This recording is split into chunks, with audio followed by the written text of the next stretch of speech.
জয়গুরু।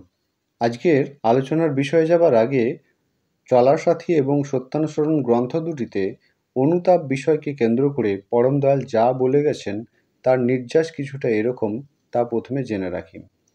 তিনি বলছেন যে আমি যদি কাউকে বেদনা দিয়ে থাকি, আমার ব্যবহার এমন হওয়া উচিত যাতে তার বেদনা বুঝে বেদনাতপ্ত হয়ে আমি যেন অনুতপ্ত হতে পারি।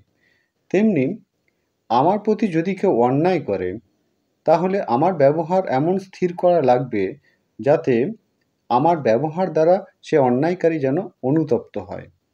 অনুতাপ তুষানল, এমনতর প্রতিশোধ আর নেই, তাতে উভয়েরই মঙ্গল। আমাদের আজকের আলোচনার বিষয় অনুতাপ। আমরা এই অনুতাপ বিষয়টাকে কেন্দ্র করে পরম দয়াল শ্রী শ্রী ঠাকুরের গ্রন্থ সত্যানুসরণ ও চলার সাথী এই বই দুটিতে তিনি কি বলে গেছেন তা সরাসরি স্পষ্টভাবে জেনে নেব।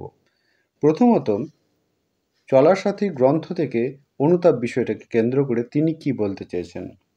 পরম দয়াল শ্রী শ্রী ঠাকুর বলেছেন, তুমি যদি কাহাকেও কোনো প্রকারে বেদনা দিয়া থাকো, তোমার সহানুভূতিকে অবলম্বন করিয়া তাহার অবস্থায় দাঁড়াইয়া সমবেদনায় তাহার বেদনাকে বুঝিয়া লইয়া বেদনাতপ্ত হইয়া অনুতপ্ত হও।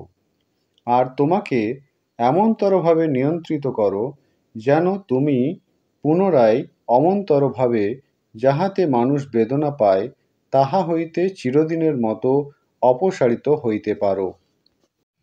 দেখিও, দেবত্ব তোমাকে বন্দনায় অভিষিক্ত করিয়া তুলিবে। অন্যদিকে সত্যানুসরণ গ্রন্থে তিনি কি বলে গেছেন এই বিষয়টাকে কেন্দ্র করে?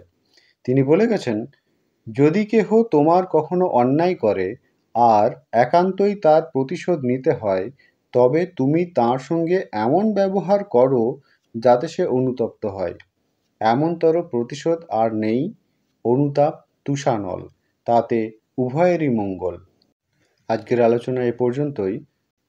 চলার সাথী গ্রন্থ, বাণী সংখ্যা 308, পৃষ্ঠা 145, সত্যানুসরণ গ্রন্থ, পৃষ্ঠা 23। আপনারা সকলে ভালো থাকবেন, সুস্থ থাকবেন। সকলকে জয়গুরু।